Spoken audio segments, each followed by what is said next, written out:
If you are over 50 years old and you're struggling to keep up with the demands of life, strength training is one of the best things that you can do to improve your quality of life. And today, I'm going to show you how you can start strength training in your 50s. My name is Amshah Hanif. I'm a personal trainer and a former registered nurse with 7 years of experience in the healthcare industry. And I've made it my mission to help you get stronger and live healthier for the rest of your life. If you want to remove any of the confusion about how to lose weight, get stronger, get fitter, I have 30 lessons in 30 days to help you look, move and feel better. The link to that is in the description below. With that aside, let's get into the video. A common misconception is that strength training is just for young people. As a personal trainer, it's common for me to hear older adults tell me that they're a bit too old for strength training. Couple of concerns are that they'll blow their back as they do a deadlift or hinge over, or destroy their knees as they lift weights. But that is absolutely untrue, and I'll tell you why just in a second. So now, aging should not be a reason or excuse for you to not strength train. It should be the reason why you should strength train in the first place. Because as we get older, we'll go through this thing called sarcopenia, which is the loss of muscle mass. Now, sarcopenia is a natural process that begins at around the age of 40 years old, which leads to a decline in muscle mass, strength, and function. That also leads to higher risk of falls, and it affects the ability for you to perform daily activities. So sarcopenia affects 10% of adults over the age of 50, and the rate of loss increases with age, approximately doubling after 70.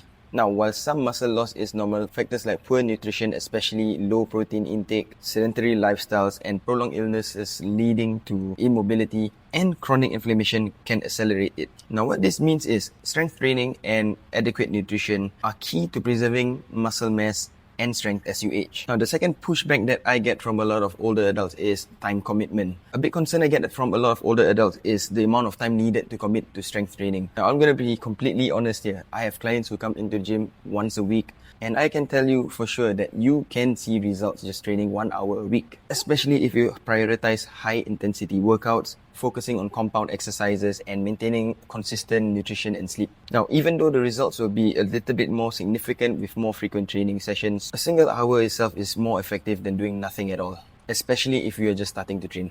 Now, if you still think that an hour is too long, or maybe you don't have time to squeeze in an hour to train, then I want you to do this. I want you to open up your phone settings, go to the screen time and take a look at your daily average. If you spend over 8 hours on your phone, chances are, I'm pretty sure most of it is not productive work. You can even check on which app you're on the most.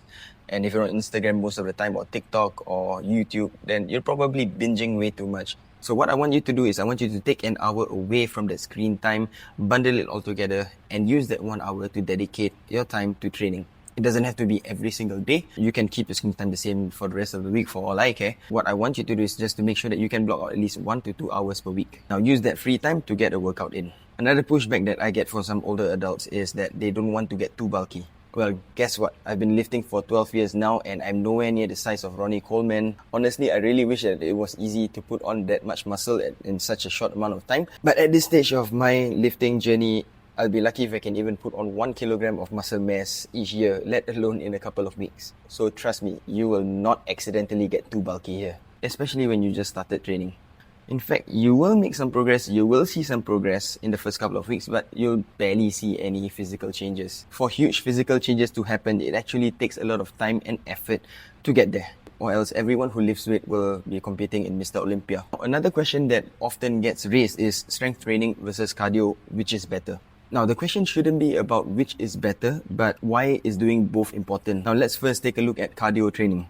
So what is cardio? So cardio and aerobic training are activities that elevate your heart rate, breathing, using oxygen for fuel. Examples of cardiovascular activities are swimming, running, biking, brisk walking, or even bringing your kids to the playground and running around with them. Some of the key benefits of cardiovascular training are improved cardiovascular health, which helps to strengthen your hearts and improve your lung function, endurance, which improves your body's ability to sustain activity over time, calorie burning, because cardio burns a significant number of calories during the workout itself, aiding weight loss, and stress reduction. Research suggests that cardio can be effective in reducing stress. Let's take a look at strength training. What is strength training? Strength training is defined as exercises that use resistance to build muscle and strength.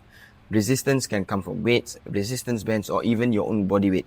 Now, examples of strength training would be lifting weights, doing bodyweight exercises like push-ups and squats. The key benefits of strength training are muscle mass and strength increase, increased metabolism because strength training builds muscle, which boosts your resting metabolic rate, meaning you burn more calories even when you are not exercising. It increases bone density and strength. It improves your overall body composition by increasing muscle and reducing fat, which is something that I think a lot of people want. It can also improve executive function, attention, and has positive effects on brain health. So, why do you need both? Balance is the best. Neither type of exercises replace the other. They are both equally as important in a proper, well-balanced and structured training program. Combining both cardio and strength training offers the most robust benefits for overall health and fitness. Now, some of the complementary effects of combining both modalities of training is that cardio focuses on endurance and heart health, while strength training focuses on building and maintaining muscle and bone. So, balancing both types of training can actually lead you to getting better results and more well-rounded fitness outcomes. So, the main question, I guess, is how to start strength training at any age. Now, I understand that if this is your first time stepping into the gym, doing any kind of strength training, it can be pretty daunting at the start. You might think that in order for it to be considered strength training, you'll need to lift heavy, have access to fancy equipment, and spend 90 minutes training in the gym 5 to 6 times a week. Well, the good news is you don't need any of that. All you need to start is a simple, basic training program that covers all the fundamental movement patterns. Now, the fundamental movement patterns are simple. They can be divided into 5 main categories: the squat,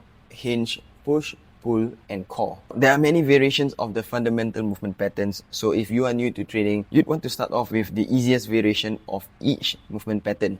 And here are some examples. For the squat, the most basic variation you can start with is a bodyweight head-field squat. This setup is great for beginners who struggle to get full depth on the bodyweight squat, as it allows you to use your arms for assistance. Once you get good at it, you can start to progress to loaded variations like the goblet squat, Zercher squats, and if your shoulder mobility is great, you can go for front squats as well. Now, for the hinge pattern, the most basic variation that you would want to start off with would be the wall reference bodyweight hinge. This is especially good if you are new to hinging or you struggle with getting into a proper hinge position. It teaches you how to shift your hips back while you bend over. Once you start getting good at it, you can start adding weight. You can start doing medicine ball good mornings. You can even do dumbbell Romanian deadlifts, kettlebell deadlifts, and even progress into conventional deadlifts with the barbell. For the push, a good starting point would be an elevated push-up. If you struggle to do a bodyweight push-up, elevated push-up against the wall works just fine. To progress, you could go even lower by using a table or a bench. And if you have access to a gym, you can place the barbell on the rack and then slowly, progressively bring the rack lower so that you can get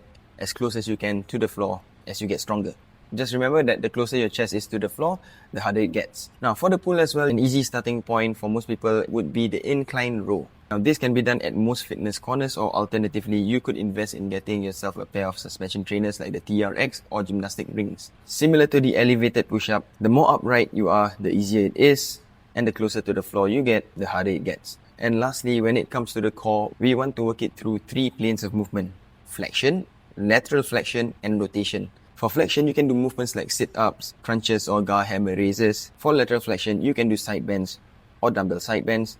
And for rotation, you can do Russian twists, weighted or unweighted, T-rotation planks, and cable wood chops. Now, pick a variation of each movement pattern and train them 1 to 2 times per week, doing 2 to 3 sets of 6 to 10 reps each session. Doing this alone is a good place to start, and you can make really good progress if you're consistent with it. Next up, common mistakes and how to avoid injury. It is important that you understand this. In order to make progress, you need progressive overload, which means you have to put in more effort as time goes on. This could be doing more reps, doing more sets, or going for heavier weights, or increasing the amount of resistance. But you also need to be careful to not progress too fast too soon, because that can lead you to overtraining and injury. Take it slow, don't rush to progress.